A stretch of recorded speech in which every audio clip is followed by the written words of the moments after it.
There are a couple films that are considered all-time American classics that I have not seen in full from beginning to end, and it always shocks my film friends because it's legit a cinema sin. For example, I have not seen Raging Bull. I have seen all of The Godfather Part 2, but out of order, never from beginning to end. And I've seen the majority of Apocalypse Now, and then the ending later in life. And I don't remember which of the three versions it was. Oh, and Office Space. I haven't seen Office Space. In wrestling, there are events considered all-time classics that are must-watches. One of those events happened in 1994 at the Tokyo Dome. The event was an AJW cross-promotional mega event called Superwoman Great War Big Egg Wrestle Universe. It reportedly attracted 42,000 people and lasted a total of 10 full hours. Imagine that. I can't. I would die. But the Big Egg Universe is the largest women's wrestling event ever held and considered an absolute milestone and vital event in all of women's wrestling history. The big attraction was the one-day tournament to determine the best women's wrestler in the world, and it was also an event that at the time was leading to Akira Hokuto's final match, which didn't happen obviously. One of the first Joshi matches I ever watched in full was from this event, Aja Kong versus Manami Toyota. I've only ever seen the tournament matches they held and not the undercard, which is filled with massive returns in Joshi, as well as legit shoot kickboxing matches and amateur mat wrestling for some reason. This was quite the epic event that was split into 4 parts when it aired.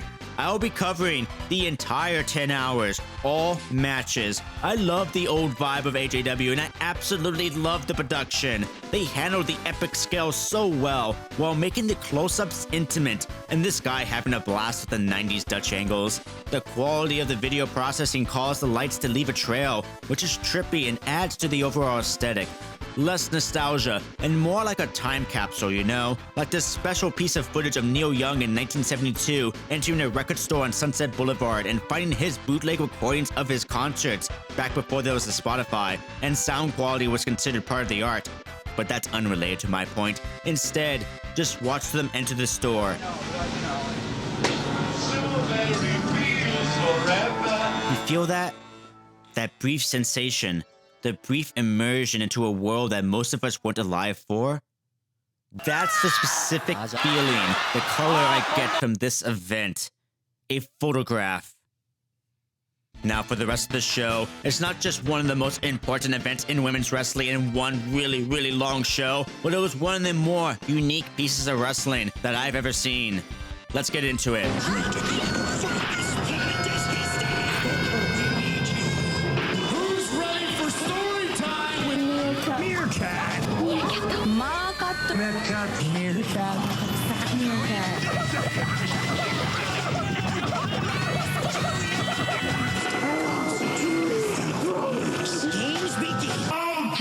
First, we start off with the Olympic Games-like ceremony. That's how you know this is serious, because they are serious. It's serious. Athletes being serious is super serious, folks. First match is Bomber Hikari and Chaparita Asari versus Hiromi Sugo and Hiromi Yagi, the two Hiromis. Chaparita Asari comes out backflipping down the impossibly long ramp, and it's sick. She did things that were mind-blowing in the mid-90s, doing moves you 100% use in your SmackDown games.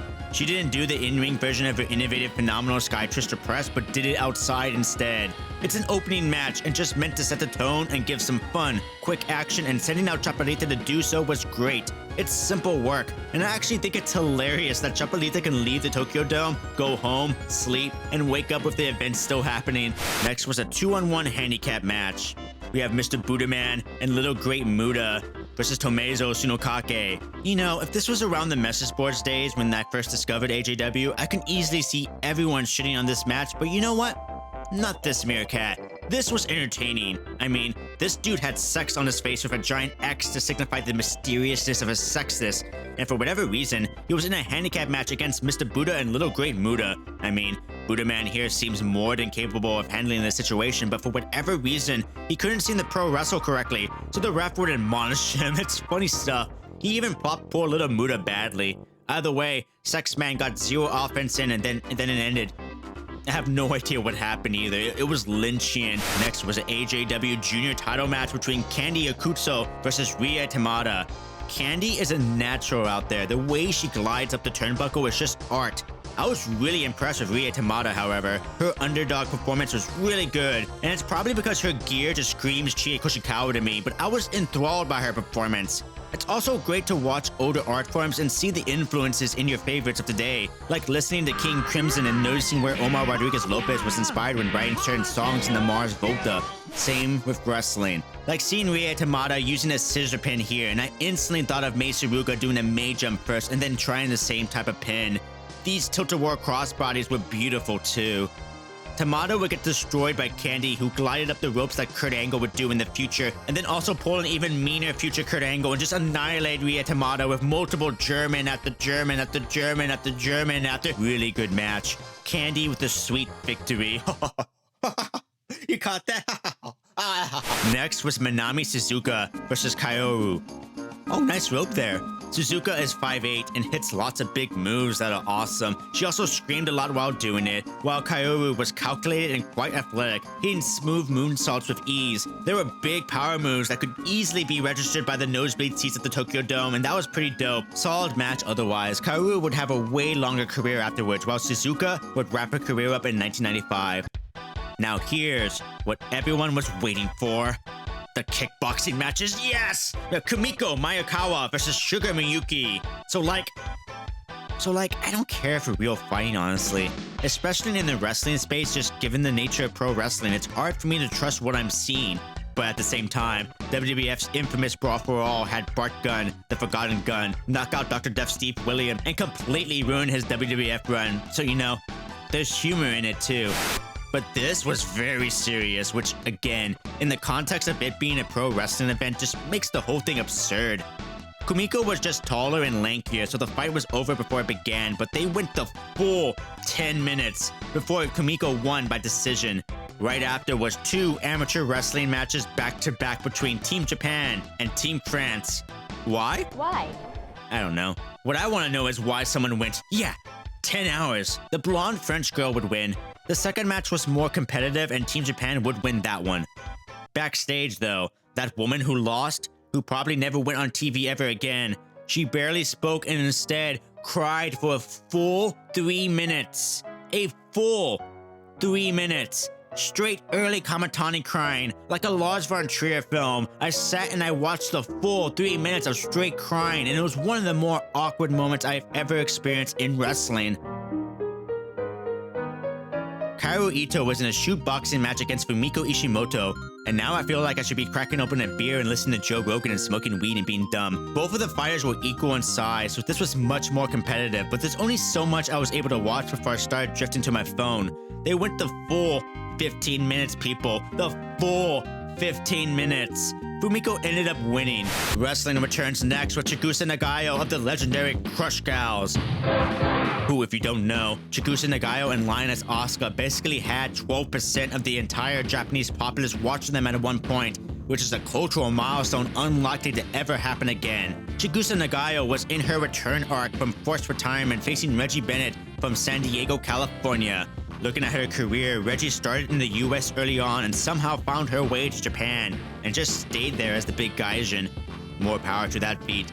Immediately, she attacks Chigusa and busts her forehead open. Here, she marches towards Reggie for revenge, and fuck, that's sick as shit, people. After all that shoot fighting and wrestling and the full 3 freaking minutes of crying from that one girl, Chigusa goddamn Nagayo proves why wrestling is just fucking better. Who gives a fuck about real shit? Real crying? Skill issue. This pro wrestling shit hits harder. Chigusa staring a hole right through Reggie. She's gonna fuck you up, Reggie. Oh, Reggie. But no, Reggie fucks her up, and suddenly, I realized the 10 full minutes of kickboxing, the 2 full amateur wrestling matches, the full 15-minute shoot fight, the 3 minutes of crying. This moment here now means something. Whether that was the intention or not doesn't matter, because it's still beautiful regardless. Nagayo delivered a great pro wrestling performance. Just a simple, hard-ass babyface performance, and it kicked major ass. I freaking loved it. She scored a quick roll-up and just simply walked away. Bam. That was it. It was dope. She delivered a passionate promo after, and now look at her face. This is the 90s, so the American phrase would have been a Kodak moment. Today, it's cinema! Next is Mikito Futagami and Shinobu Kandori of LLPW versus Tomoko Watanabe and Toshio Yamada. And after 30 minutes of shoot fighting, etc. added to the physicality of wrestling, this match pushed that even further, because right away, Yamada and Kandori fucking hate each other and quickly start breaking down. The entire audience was hot for this action, and it's the type of 90s stubborn Joshi wrestling that I freaking love to see. Like, sometimes who gives a flying shit about all the other aspects of pro wrestling and just go hate fuck on each other. They go insane, and the crowd pops huge. I'm losing my mind. Futagami tries to pro wrestle, but Yamada like, fuck pro wrestling. She just wants Kandori. Yamada and Kandori would attempt to beat the shit out of each other, and when they couldn't beat the shit out of each other, they just beat the shit out of their partner instead. Phenomenal work, truly. Yamada was a badass as always, but Kandori was on another level here. The crowd was insane for this. Watch the match. Listen to some of these pops. This was one of my favorite matches of the night. Intense stuff. It's Mita, famous for inventing the Death Valley Bomb, and Mima Shimoda, defending the UWA World Women's Tag Team titles against Michiko Nakashima and Yasha Kurenai from LLPW. The UWA World Women's Tag titles were created as cross-promotional titles between Japan and Universal Wrestling Association in Mexico, but seemingly had no life to them. Tag champs get carried by men, which gives them the advantage for not having to walk that absurdly long ramp. This tag match didn't hit nearly as hard as the last tag match, which is kind of impossible, honestly. The work was fine, the champs were imposing. Mita being 5'8" was noticeable. They would mirror each other with their moves. They deliver a pile driver? Well, here's two. Oh, you gave us two? Here's another one to make it even. They would execute the snatch hair and shove down move like 6 times each. It didn't really flow that well, like it was just a match and here's some moves. If you think modern wrestling didn't take time to breathe in between moves to let things sink in, watch more 90s wrestling and realize no one gave a damn about that. They were just hitting moves constantly on Mita, and she would just gig a woman out of it, and it didn't make it any less awesome. And it's not like there wasn't a purpose either. Mita kept trying for her Death Valley Bomb multiple times, and would finally land it perfectly for the victory. Simple. Next was Jaguar Yokota, inventor of the jackhammer and the tiger driver, with Bison Kimura. Jaguar Yokota is highly regarded as one of the best ever to do it, and this is her return to wrestling after retiring in the late 80s. There's Yumi Ogura, known as Hypercat according to Cage Match, that's cute, and Lioness Asuka of the once mega rockstar Crush Gals, also on her return match after her first forced retirement. This match is quite historic and huge in retrospect, and honestly, you would not have been able to tell otherwise. They both go hard right away, and it's so fucking good. Holy shit. Jaguar would strike people with her iron ass and would casually land a perfect jackhammer. Also, her tiger driver that was casually used on Yumi, like damn. Yumi was being tortured and wearing some great expressions throughout. And Bison, look how Bison Kimura takes down Lioness Asuka. Lioness Asuka had a bunch of big moves that worked so well for huge stadium shows like this. The action was non-stop for 10 full minutes before ending in a draw. Great stuff. It could have gone a lot longer and I would have loved it. Everyone was showcased well, and the legend showed how they never lost a step. Like Jaguar especially didn't miss a single step. This event apparently inspired Jaguar Yokota to continue wrestling again, and she would form JD Star, which would eventually lead to Pro Wrestling Wave, and she still wrestles today. Say it, Marty. You gotta be serious about making a picture. We have an expedition showcase from All India Women's Pro Wrestling inserted in a little intermission, and you can hear one of the women in the back dying like... Japanese wave. It's great. An interesting interview would be one of these girls today, actually, mostly to ask, why? Why?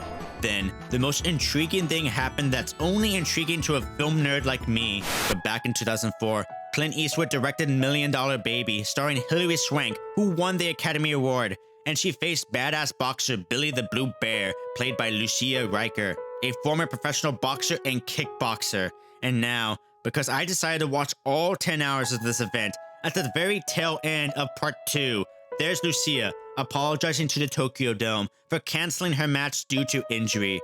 Apparently, she was supposed to face Kyoko Inoue in a match either shoot, mixed, or whatever. I don't know. I don't even know if that's real or not, but some alternate reality universe, whatever, has this match played out. But for me, it was the Million Dollar Baby connection that struck me. Part 3 starts with shots of them just being normal. It's wholesome. It's funny how nothing changes, like you look at old photos of your parents or old home movies and really notice how nothing changed. But I could also put the same TJPW music I use over this and get this.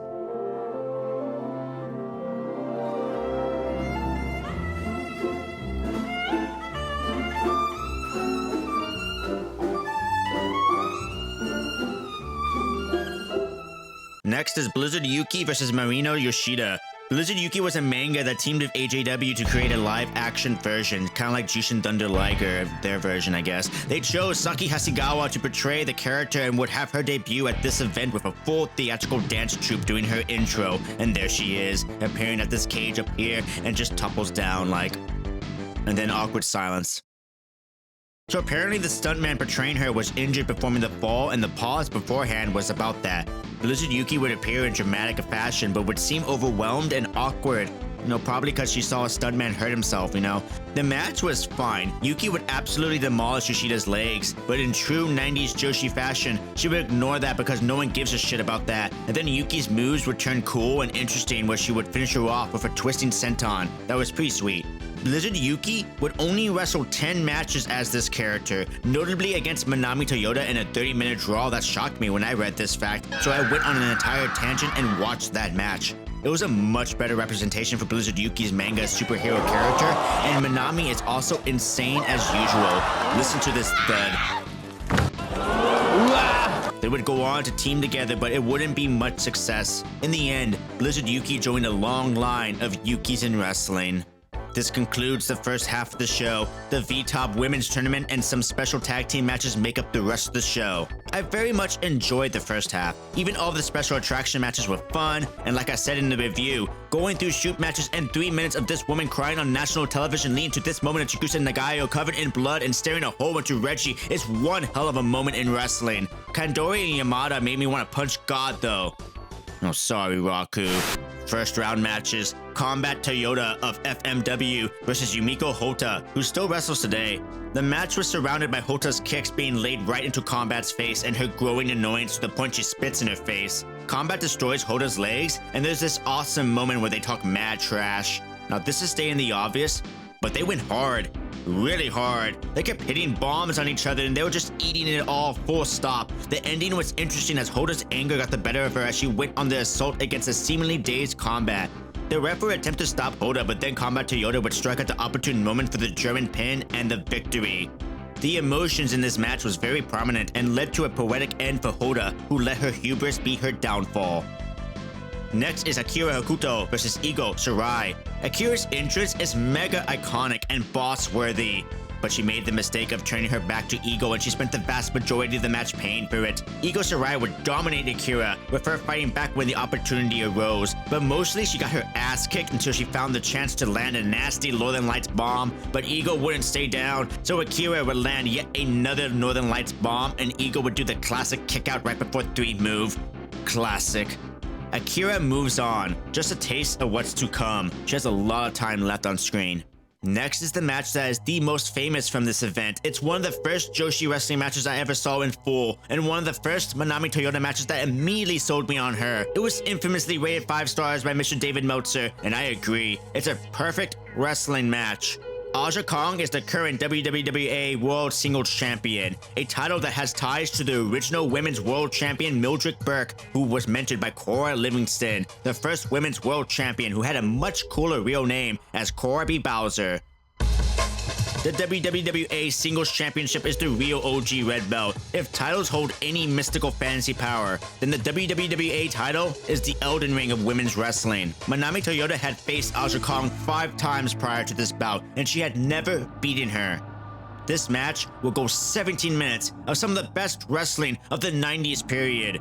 Manami Toyota's performance in this match, for me, is an all-timer. It's Isabella Ajani in possession. It's just a classic performance in pro wrestling. Her screams are always like last-ditch effort screams. The desperation, the way she would breathe heavy immerses me into her performance as someone fucking dying out there. She's gasping because she's dying, people. Look at her die and be stretched and scream in massive agony, talking mad shit while she does it, and then get her back destroyed destroyed. Ow! Ah! She's like Gumby being stretched to its limit, and now my back is hurting me. Ow! And then crawl to the ropes using her elbow to drag her. She's amazing. Look at her scream bloody murder and the echo resonating in the Tokyo Dome.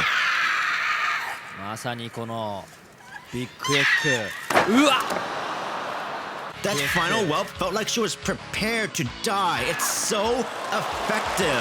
She feels like the victim in a horror movie, and the crowd responds viscerally to it. That's the absolute best word for Minami. She's so visceral in both her expressions, her screams, her body language. She gets her ass kicked for 3/4 of the match, and when she explodes into action, it's non-stop. It's intense. She didn't give a single fuck about her well-being when wrestling. Who does a drop kick to the outside? What? Her style was incredibly simple too. She just did it so well and so uniquely.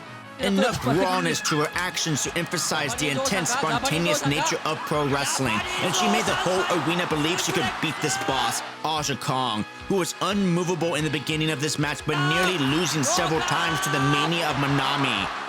That is a babyface. It's a quintessential performance in my personal philosophy around pro wrestling performances. Aja played the opposite role perfectly as well. It's the role she's known best for. Killing Joshis. This spot here is still just as brutal and ugly when I first saw it. This match is a classic movie at this point and stole the whole 10-hour event. If you haven't seen it, it's an absolute must. It's a Godfather. You have to. What are you doing? Watch this match. Stop it right now. Stop this video. Watch this match. And listen to Aja Kong's theme song.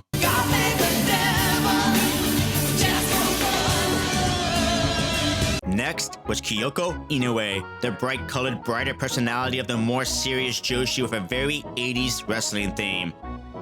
Speaking of serious, Dynamite Kansai is super serious and wearing 90s power armor. Inoue does this sweet giant swing on the ramp, and the production is excellent at capturing it. This is actually really, really sweet. Kyoko's expressions were readable. Funny to think she was originally going to box someone. Dynamite Kansai's fight to combat the surfboard, followed by Kyoko Inoue's reaction to finally locking it in, plus the angle and then the ref hopping on the turnbuckle, is amongst the best shot and executed spots that I've seen. Cinema. And then to follow up with a move no one does these days, which is surprising because it's sick as heck. I'm gonna say it again, cinema! There are some performers who are just really good at emoting pain and suffering doing submission spots, and Kyoko Inoue is amongst the top. Impeccable work. Dynamite Kansai is armed with a massive splash mountain bomb that looked painful, and Kyoko's kickout was excellent. Her return fire was inspired. Her faces when Kansai would kick out was incredibly readable, but Kansai would land a massive top rope splash mountain bomb for the win. Kyoko was a great babyface warrior with some excellent expressions, and of course, still wrestles today. Now a tournament break with a special cross-promotional tag team match. JWP's Cutie Suzuki teaming with AJW's Takako Inoue, no relation to Kyoko, versus JWP's Hikari Fukuoka and FMW's Megumi Kudo. Kudo's robe reminds me of Riho's today. They gave Cutie Suzuki a balloon entrance that flooded out like the blood in The Shining, and then Cutie and Inoue appeared from giant balloons. Oh, they don't look pleased about it though. They must have been waiting forever. This shot here is very cinematic though. Very, very cool. They start with the handshake, and Kudo immediately attacks Inoue. Shows you their relationship right away. Inoue is such a beast though, with the knees to the face, and then showing off to the dome. Undertaker who? What I love about 90s Joshi is I could never tell when there's legit beef between the women. Like Inoue does this, and smacks Hikari, so Hikari grunts, tosses her down, kicks her hard. Inoue immediately looks at her, then crawls over and forces herself on top and starts smacking her like a child, and then smacks her again like... While Cutie Suzuki gives me goblin vibes. Oh, I get why Mizuki uses the Cutie special now. Kudo hits 2 Kudo drivers on Takako Inoue, and then she fights back after the third one for the last pin attempt before the final one puts her away. Contrast that with the WWF and smart fans and even modern fans today, and they get angry at the diminishing returns of a finisher, but Joshi didn't give a fuck about that. You can see the results on their face. Kudo's going to have a bruise on that nose. Inoue has red on her.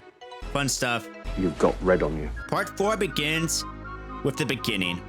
The stage being built, the ring being set up, the sounds of construction and planning. Those time capsule moments you get from old footage like such. A photograph. A 6-man tag team match takes place with Michinoku Pro's Kai and Tai. We have Sato, who is Dick Togo, and Shiryu, who is Kaz Hayashi, with the owner of Michinoku Pro, the great Sasuke, during the year of the infamous first Super J Cup, where he reached the finals, facing against Grand Nanawa, Jinsei Shinzaki, known to us as Akushi, and Super Delphin. This is quite the shot, by the way. Oh, there's Taka Michinoku right there as well. Taka Michinoku took the Michinoku name to honor his mentor, the great Sasuke. Did you know that? Did you know that? Did I tell you something new? I did? Did I? Oh my god, you knew? You knew? You knew? The game is fucking called Metal Gear Solid. You get it, Gold Star. As to why this is happening? Well, fuck if I know, but it's hilarious to see the great Sasuke announced with women's wrestling under him. It's also hilarious to hear their breaths so loud in the Tokyo Dome like...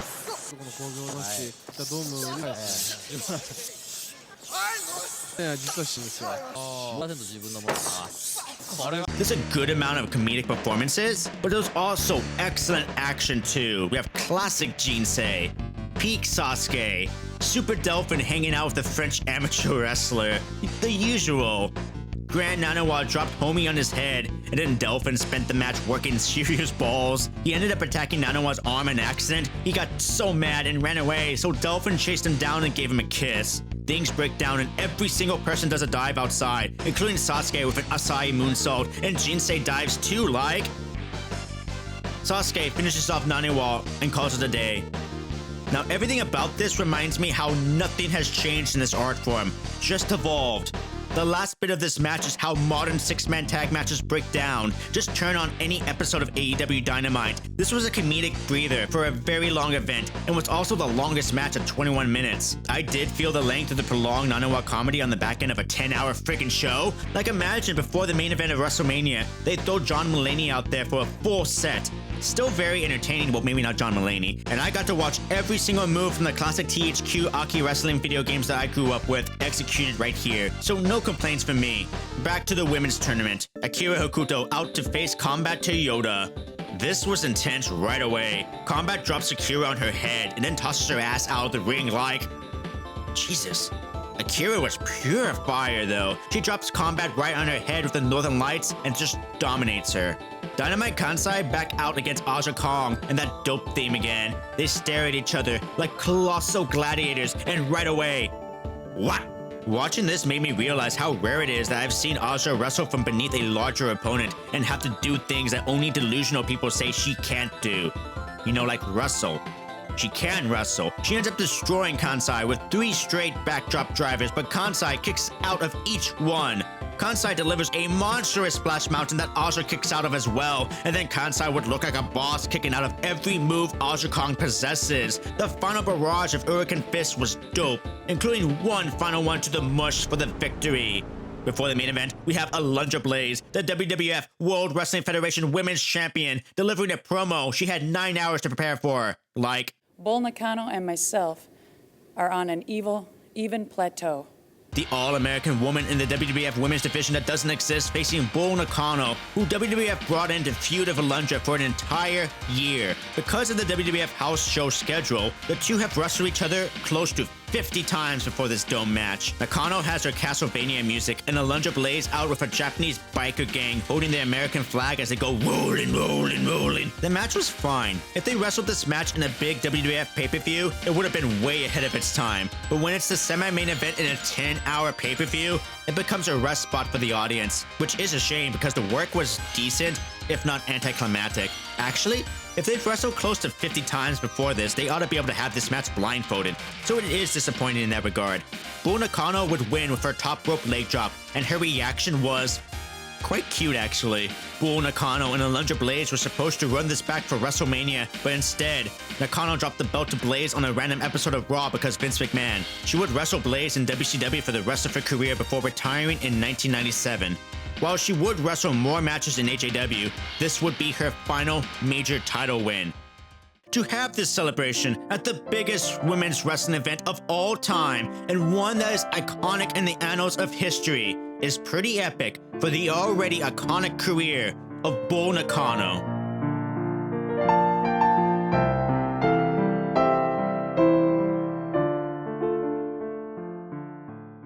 Final match. The main event of a 10 hour wrestling show. 42,000 people.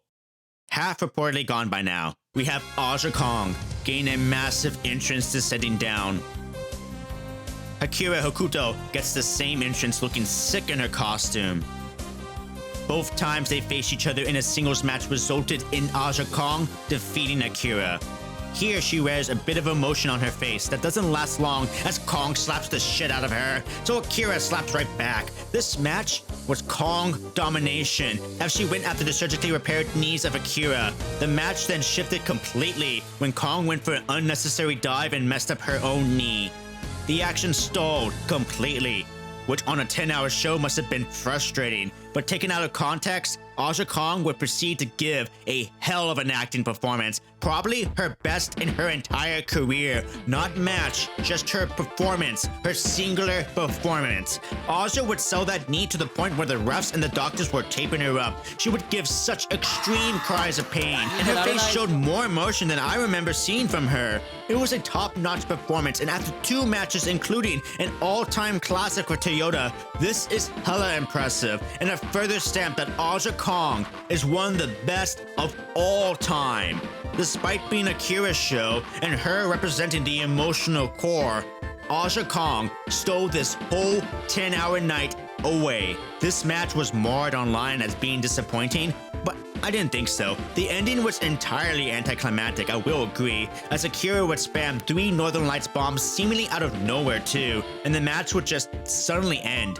It's unfortunate the match quality didn't balance out with the terrific performance of Aja Kong, so I guess I agree with the others that this main event was a little disappointing, but only in regards to the actual match. The performances were phenomenal. And after 10 hours, to pull off this type of performance is goated on its own. Never question Aja Kong's legacy, never question it, and judge others harshly who do. After 10 hours, the Big Egg Wrestle Universe has finally ended, and Akira Hokuto would deliver excellent post-match theatrics by being stun-locked by her win. This is huge for Akira's story. She finally defeated Aja Kong, a woman on her hit list, and she did it on what was originally going to be her final night wrestling. At least that's what I read. Aja Kong was left crying as she handed Akira her title belt, feeling she doesn't deserve to hold it anymore. And Akira wouldn't respond. She was left in shock, even after the celebration was supposed to happen. Only after a couple minutes did Akira snap back to the present and ignore the festivities completely to have a chat with Aja Kong. Despite being in a giant Tokyo Dome, the moment is intimate. Akira doesn't want to win a WWE title like this. It belongs to Aja, and it's clear that despite feeling undeserving to hold it, this night proved entirely that Aja Kong is the ace of AJW and absolutely deserves to continue being her. The legend of Aja Kong continues to this day as arguably one of the greatest of all time, a national icon in Japan, and Raku's sleepy time partner in TJPW.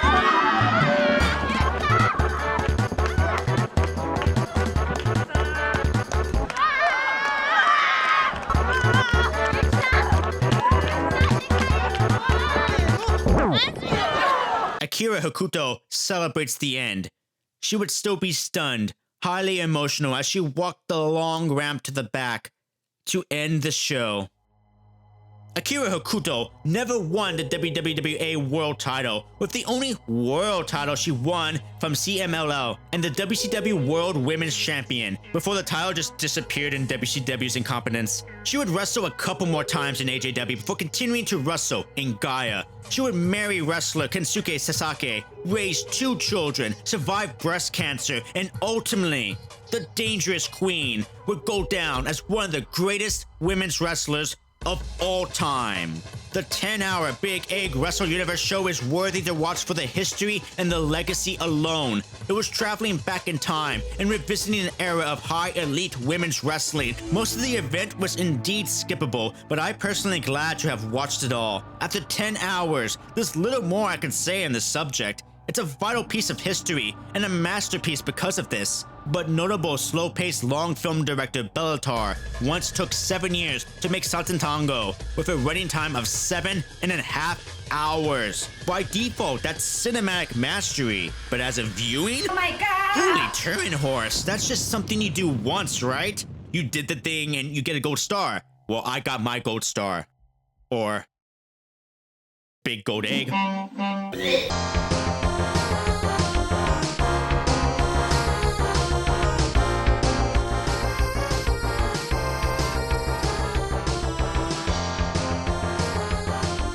Thank you to all my Patreon sponsors. You guys are the best. Thank you for the great year that we've had. We have Jeff Tees, Renee Valdez, Acer Trace, Maddox, Justin Stein, Matthew Pletcher, Scott Terrence, Januar, Kev Mullen in Japan, Adam K, Ray Kanashige, I'm Juggernaut Graphics, Aaron Zacharias, All-I-One Victims, the Justice League of America. We have Julia's Sunglasses, who isn't here, but she's wearing sunglasses. We have Paul Darn, Pecco Simon, Scott Racer, Covertoy _ D, Lil Choo Choo, Tony Davis, Douglas Snake, Aldo, Luciano Eduardo, Mindfully Ace, Raw Cuz 99, Geek and Know His Dad, and Eric Sturrock. Thank you all so much.